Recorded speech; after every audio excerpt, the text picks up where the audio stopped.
மதுரையில் மேலே பெருமாள் வீதியில் இருக்கிறோம். ரைட்டு. இன்றைக்கி வேறு ஆள்கள் வர்றது அவ்வளோதானே? சரி, ரைட்டு. இப்போ இன்றைக்கி நம்முடைய டாபிக் ஃபைனான்சியல் பிளாக் ரிமூவல். என்னது? பிளாக் ரிமூவல் த்ரூ சித்த யோகாஸ், அப்படி தானே?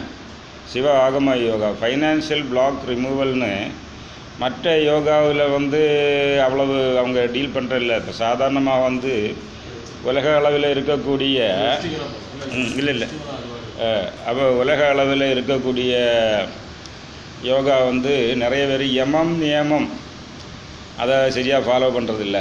ஏன்னா சொன்னால் ஸ்டூடெண்ட்ஸ்லாம் ஓடி போயிடுவாங்க. ஸ்டூடெண்ட்ஸு யம நியமெல்லாம் பாலிச்சிட்டு ஒரு 2 மாதம் கழித்து வாப்பா, நீ இப்போ மட்டன் சாப்பிட்றியா, இல்லை நிறுத்திட்டு வா அப்படின்னா ஆள் வராதில்ல. அப்போ அதனால் என்ன ஆச்சுன்னா, எந்த யோகா சென்டர் யம நியமெல்லாம் பேசுகிறது கிடையாது. முதல்ல ஃபீஸை கொடுத்து ரெஜிஸ்டர் பண்ணிக்க, லெவல் 1 அது படிச்சுட்டு போயிட்டு அப்புறம் லெவல் இதான் நடக்குது. யம நியமம் யாரும் சொல்கிறதில்ல. ஆசனம் பிராணாயாமம் சொல்கிறாங்க. அதுக்கு அடுத்தபடியாக உங்களுக்கு என்ன பண்ணுவாங்கன்னா, பிரத்யாகாரம், தாரணா, தியானம், சமாதி. பிரத்யாகாரம் யாரும் சொல்கிறதில்ல. பிரத்யாகாரம் இம்பார்ட்டண்ட். இது பிரத்யாகம்னா வித்ட்ராயல் ஆஃப் 5 சென்சஸ். உங்கள் எனர்ஜி 5 சென்சஸ் வெளியோட்ட போகுது. அதை உள்முகமாக திருப்பினா தான் தியானம் வரும். அது திருப்பாமலே எப்படி தியானத்துக்கு போக முடியும்? உள்முகமாக திருப்பக்கூடிய பயிற்சி தான் பிரத்யாகாரம். அது யார் எந்த யோகா சென்டர்லையும் சொல்கிறதில்ல. சரி, ரைட்டு. தமிழ் சித்தர்கள் இலக்கியங்களை நீங்கள் படித்து பார்த்தீங்கன்னா, இந்த பிராணாயாமம் கழிஞ்ச பிறகு சக்கர ஆக்டிவேஷன் ஒன்று இருக்குது. இதுதான் ஓம்கார கம்பம். இதுதான் திருவண்ணாமலை தீபம். அடிமுடி இல்லாத தீபம் இதுதான். இதுதான் முருகன் கையில் இருக்க வேலு. இப்படி தான் இலக்கியங்களில் சொல்கிறான். அப்போ அடிமுடி இல்லைன்னா சுஷ்மனா நாடிக்கு அடிமுடியும் கிடையாது. சுஷ்மனா நாடிக்கு அடிமுடியும் கிடையாது. மற்ற வேதாந்த யோகாவில் மூலாதாரத்தை தொடங்கி சாஸ்திரம் அப்படி கிடையாது. இது கீழே போயிட்டே இருக்குது. மேலே கீழையும் 6 ஆதாரம் இருக்குது. கீழே மூலாதாரத்துக்கு கீழே 6 ஆதாரம். அதெல்லாம் விதலை, மகாதளம், ரசதளம், இப்படி ஸ்தலம், பாதாளம்னு இருக்குது. உங்கள் உள்ளங்கையில் காலில் பாதாளம். அப்போது இதெல்லாம் சுஷும்னையில் கீழே இருக்குது, மேலே இருக்குது. கீழே போகிறது நெகட்டிவ், -1 -2 இது மேலே போகிறது ப்ளஸ். இந்த மேலே போக தான் உணர்வு நிலைகளில் உயர்ந்த உணர்வு நிலைக்கு நீங்கள் போக முடியும். நீங்கள் புஸ்தகம் படித்து கோவிலுக்கெல்லாம் போனால் பல 90 வயசாகும்போது தான் ஞானம் வரும். 85 செத்துருவான். யோகா ஷார்ட்கட்டு, ப்ராக்டிக்கல் வே. அப்போ அதில் இந்த சக்கர ஆக்டிவேஷனில் தான் இந்த பிரச்சனைகள்லாம் சால்வ் பண்ணால் இது இருக்குது. மூலாதாரத்தில் 6 தும்பிக்கை கொண்ட விநாயகர் இருக்கார்.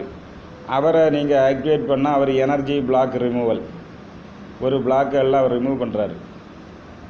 ஒவ்வொரு மனிதனும் அவன்தான் உலகம். அவன் ஜீவிச்சிருக்க உலகம் அவன்தான். உங்கள் உலகம் வேறு. உங்கள் ஆசாபாசம் என்னதான், நீங்கள் இப்படி செடி நடணும், நீங்கள் அது உங்கள் எய்ம்.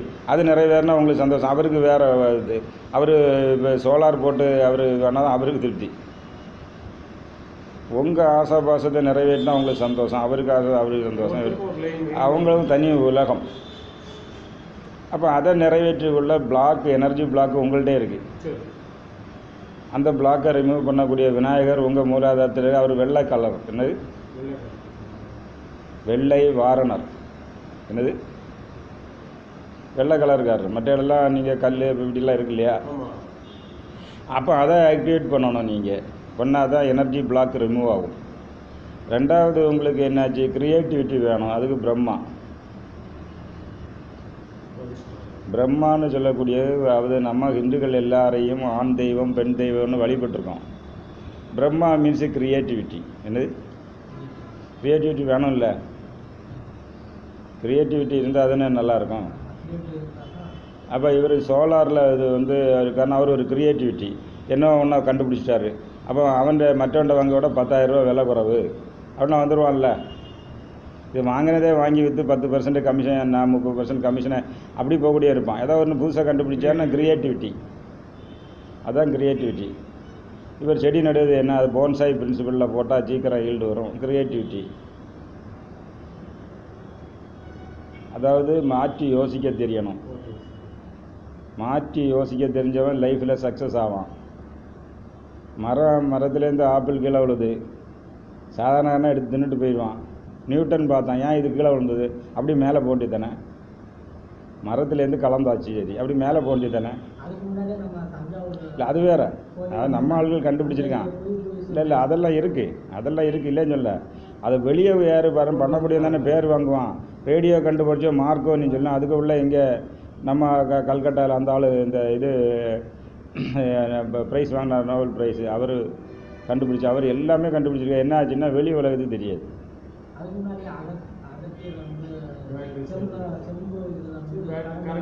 இல்லை அது சரி, அதை போய் நீங்கள் ராயல்ட்டி வாங்கலைல்ல.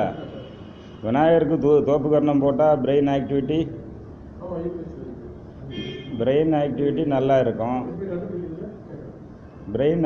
நல்லா இருக்கும். அது நீங்கள் பண்ணிகிட்ருக்கீங்க. அவன் ஜப்பான்காரன் சூப்பர் பிரெயின் யோகான்னு ராயல்ட்டி வாங்கிட்டு போயிட்டானே.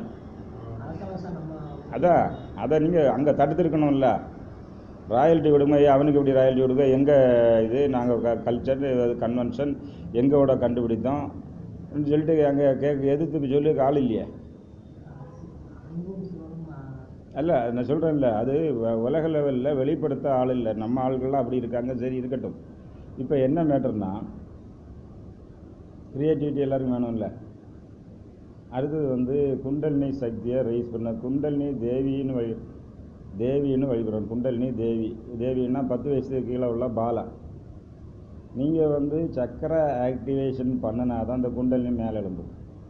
மூலாதாரத்தை ஆக்டிவேட்டாக இது அதை தொலைச்சிட்டு மேலே வரும். சுவாசியானதுன்னா அதை தொலைச்சி பாலா பரமேஸ்வரி, பாலா தான் வாழைன்னு நம்ம நினைக்கிறோம். நம்ம பாலா அது காரணம் 10 வயசு உள்ள பொண்ணு. இதில் ஒரு சீக்ரெட் என்ன ஆச்சுன்னா, இவன் மூலாதாரத்தை கிராஸ் பண்ணும்போது என்னாச்சு, அதுக்கப்புறம் பாலா இல்லை, அவள் 10 வயசு 11 வயசு ஆகிடுச்சு. அப்போ அவள் தான் இந்த லாகினி, அந்த காக்கினி, இப்படி கடைசி திரிபுர சுந்தரியாகி சிவனை மேரேஜ் பண்ணி போகக்கூடிய இதுதான். அப்போ ஒவ்வொரு ஆதாரம் அது காலியாகும். அது சீக்கிரட்டாக அப்புறம் பேசிக்கலாம். இப்போ நமக்கு அப்போ அந்த குண்டலினி தேவின்னு சொல்லக்கூடிய ஆஸ்ட்ரல் கரண்டை நீங்கள் ஆன் பண்ணால் வாழ்க்கையில் உள்ள பிரச்சனை எல்லாம் தீரும். ஆத்மீகமாயிட்டு உள்ள பிரச்சனை இல்லை, உங்கள் உலகியல் பிரச்சனையும் தீரும். அதை சால்வ் பண்ணக்கூடிய கெப்பாசிட்டி இன்க்ரீஸ் ஆகும். அந்த கரண்டை நீங்கள் ஆன் பண்ணலை. இப்போ கரண்ட்டு போச்சு, இவர் சோலார் அந்த பேட்டரி ஆன் பண்ண பிறகு தானே வந்தது. இதே மாதிரி அதை ஆஸ்ட்ரல் கரண்ட்டு தரக்கூடிய பவர் அதை அடங்கி கிடக்குது. அதை நீங்கள் தட்டி எழுப்பினாலும் பிரச்சனைகள் தீரும். அது எல்லா பிரச்சனைகளையும் தீரும். ஓகே, இப்போ இதெல்லாம் பயிற்சியாட்டு ப்ராக்டிக்கலாக பண்ண போகிறோம். அப்போ உங்களுக்கு பணம் வேணும், ஃபைனான்சியல் ரிமூவ் பண்ண. எங்கள் அது சுவாதிஷ்டானத்தில் விஷ்ணு என்னது, அதை ஆக்டிவேட் பண்ணால் விஷ்ணு பணம் கொடுப்பாரு. அதுக்கு லட்சுமி. அடுத்த பிஸ்னஸ் பிளாக் ரிமூவ் பண்ணுறதுக்கு காக்கினி மாதா. அதே மாதிரி ருத்ரனை ஆக்டிவேட், நாபியில் ருத்ரனை ஆக்டிவேட் உள்பகை வெளிப்பகையிலே அழிக்கலாம். உங்களுக்கு மைண்ட் ரீடிங் பவர் கிடைக்கும். அது அநாகதத்தில் விசித்தியில் ஆக்டிவேட் டெலிபதி. ஆக்ஞாவில் ஆக்டிவேட்னா உங்களுக்கு இன்டியூஷன். இதெல்லாம் உங்கள் வாழ்க்கை மாறி அமைஞ்சிடும்ல. வாழ்க்கை மாறியமா அமையாதா? உங்கள் பிளாக்கு ரிமூவ் ஆகிடுச்சு, உங்கள் க்ரியேட்டிவிட்டி வளர்ந்து போச்சு. என்னது, உங்கள் ஸ்பிரிச்சுவல் எனர்ஜி வேறு சப்ளை கிடைச்சாச்சு. என்ன, அப்போ பணத்துக்கு அவங்க பணத்தை தராங்க. எல்லாம் வாழ்க்கை மாறாதா? அப்போது இந்த வாழ்க்கையை மாற்றக்கூடிய டெக்னிக் இதில் தான் இருக்குது. எங்கே, உங்கள் ஆதாரங்களை சக்கரமாக மாற்றி அதை செயல்படுத்துதல் தான் இருக்குது. வெறும் ஆசனம் செய்தால் அது ஃபிசிக்கல் எக்ஸசைஸு. பிராணாயாமம் செய்தால் உங்கள் பிராணசக்தி இம்ப்ரூவ் ஆகும். அதுக்கு பிறகு தான் இந்த ஆக்டிவேஷன் இருக்குது. இதுதான் உண்மையான யோகா. இது உங்கள் வாழ்க்கையை மாற்றி அமைக்கும். உங்களுக்கு என்ன எனர்ஜி பாயிண்ட் தேவையோ அதை ஆன் பண்ணிக்கலாம். என்னது, இதெல்லாம் எனர்ஜி தான். அந்த எனர்ஜிக்கு தான் நம்ம ஆண் பேர் பெண் பேர்லாம் வச்சுருக்குறோம். பிரம்மான்னு வச்சுருக்கோம். நான் கேரளாவில் போகும்போது அவங்க 10-15 பேர் படிக்க வந்தா, நீங்கள் எப்போ பார்த்தாலும் பிரம்மா விஷ்ணு ருத்ரன்னு சொல்கிறீங்க, நாங்கள் சக்தி பார்த்து எங்களுக்கு சக்திக்கு பேரை யூஸ் பண்ணோம்னா, சரி பிரம்மான்னு சொல்லிவிட்டா சரஸ்வதி வச்சுக்க, விஷ்ணு லட்சுமி இப்படி சொல்லி பெண் பேர் ஆண் பேர், இது ஒரு கல்ச்சுரல் நம்ம ஒரு கொடுக்கக்கூடிய நேம். புரிஞ்சுதா? பட் எனர்ஜி பாயிண்ட், என்ன எனர்ஜி பாயிண்ட்டை நீங்கள் ஆன் பண்ணணும். அதெல்லாம் ஆஃப் ஆகி கிடக்குது. என்னது, அதை ஆன் பண்ணால் வந்து உங்கள் வாழ்க்கையில் வெளிச்சம் வரும். வந்து வாழ்க்கையில் இது நீங்கள் தான் கொஞ்சம் முன்னாடி ஊனுடம்பு ஆலயம். ஊனுடம்பு ஆலயத்தில் விநாயகர் எங்கே இருக்கான்னு உங்களுக்கு தெரியாதுல்ல. இப்போ நான் சொன்னேன். அப்போ அந்த ஊனுடம்புக்கு உள்ள அப்போ அதெல்லாம் எல்லாம் ஊனுடம்புக்குள்ளே இருக்குல்ல, அதை ஆன் பண்ணாமல் நீங்கள் வெளியே இருக்க கோவிலில் போய் மண்டையை கொண்டு போட்டுனா அவங்க என்ன பண்ணுவாங்க? நீங்கள் இப்போ சுத்தம் செய்ய தெருவாவெல்லாம் சுத்தம் செய்கிறீங்க, துறப்பை கொண்டு வந்து எல்லாம் உங்கள் வீட்டுக்குள்ளே குப்பை இருந்தால் என்ன பண்ணுறது? அதனால் உங்கள் உடம்பில் இருக்க செயல்படக்கூடிய ஆதாரங்களை இயக்கிற உங்கள் வாழ்க்கை மாறும். இப்போ இதில் நீங்கள் அறிய வேண்டிய ஆதாரங்கள் எங்கே இருக்குது? ஆதாரம் இருக்குது ஆஸ்ட்ரல் பாடியில், அதில் சுசும்னையில். அந்த சுசும்னையில் இருக்கக்கூடிய ஆதாரம் கீழ் நோக்கிய நிலையில் இருக்கும். அதை மேல் நோக்கு முகம் அமைத்தால் தான் அங்கே சக்கரமாக வரும். அப்போ தான் எனர்ஜி பாயிண்ட் எல்லாம் ஆன் ஆகும். இந்த எனர்ஜி பாயிண்ட் ஆன் ஆகும்போது மூலாதாரத்தில் ஆன் பண்ணால் energy block release, creativity, astral current, சுவாதிஷ்டாத்தில் விஷ்ணு, லட்சுமி, காக்கினி மாதா, இங்கே ருத்ரர், உள்பக வெளிவே, இந்த மாதிரி எல்லாம் அது மாதிரில ஆரோக்கியத்துக்கும் நல்லது. மூலாதாரத்தில் மண் அம்சம் இருக்குது. இது உங்களுக்கு இடுப்பு கீழே உள்ள இதெல்லாம் மெயின்டைன் பண்ணுது. அதை ஆக்டிவேட் பண்ணி நீங்கள் சுத்தம் பண்ணிங்கன்னா உங்கள் உடம்பில் உள்ள மாமிசம், எலும்பு, நரம்பு, தோல், முடி எல்லாம் சுத்தமாகும். சுவாதிஷ்டானத்தில் நீர் இருக்குன்னா உங்கள் உடம்பில் உள்ள பிளட்டு, கவம், சுக்லம் எல்லாத்தையும் சுத்தமாகும். அடுத்து அக்னி யார்? நாபியில் கோபாக்கினி, ஜடராக்கினி, காமாக்கினி கண்ட்ரோலில் வரும். அநாகதம் உள் சுவாசம், வெளி சுவாசம் சரி வரும். அடுத்து மைண்டு கண்ட்ரோல், இப்படியெல்லாம் இருக்குது. ஸோ இந்த ஆக்டிவேஷன் டெக்னிக்கை நம்ம பயன்படுத்தி இன்றைக்கி நம்முடைய எய்ம் வந்து என்ன? Financial block removal. அப்போ வந்து அதில் உள்ள டைம் அலாட் பண்ணி முடிச்சுட்டு மிச்சம் இருக்கிற டைமில் வேறு என்ன பார்க்கணுமோ பார்த்துக்கலாம். ஓகே, ஏன்னா நம்ம எடுத்த வேலையை முடிக்கணும். இல்லைன்னா இது சக்கர ஆக்டிவேஷனாக 2 days வரும். அப்போ இதில் ஒன்றில் நமக்கு தேவையான சக்கரம் இதை ஆக்டிவேட், மிச்ச டைம் இருந்தால் வேறு மூச்சு பயிற்சியா அடுத்த ஏதாவது ஒன்றா பார்த்துக்கலாம். இதில் என்ன டவுட்டு கேளுங்க. என்ன டவுட் என்ன இருக்குது? ஃபைனான்ஷியல் பிளாக் ரிமூவ் இல்லை, வேறு ஏதாவது டவுட்டு? என்ன டவுட் இருக்குது சொல்லுங்கள். இதுக்கு முன்னாடி யாராவது ஃபைனான்ஷியல் பிளாக் ரிமூவல்னு கிளாஸ் நடத்தியிருக்காங்களா? யாராவது நடத்தியிருக்காங்களா? நீங்கள் நிறைய இப்போ லீடிங்கில் பெரிய பெரிய சாமியார்லாம் இருக்காங்களா, அவங்க இப்படி நடத்துகிறாங்களா? இருக்குது. அப்போ இது இங்கே இருக்குது, இதை நடத்தணும்.